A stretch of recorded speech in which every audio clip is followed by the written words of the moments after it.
O le whainga o le sua whai, tu sia fia lupe le ota, pe tu wa o lele Multicultural ECE. O mea nei e mana o mia e whai ai le sua whai, e mana o mia whai pula, pe e, masoa, masina sukala i titi e whaasuma ni e ai.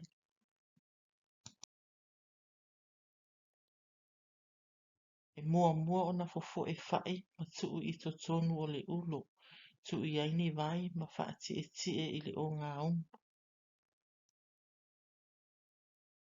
Kuka ia vela le lei whai, o na tuu le ia o le masoa.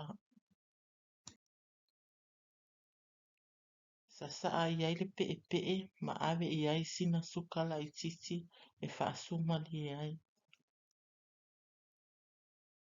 Ua vela le sua whai mo le maalu o le tae au, whawhetai tina, e si lava mea ai sa mua, e toa ai le mua.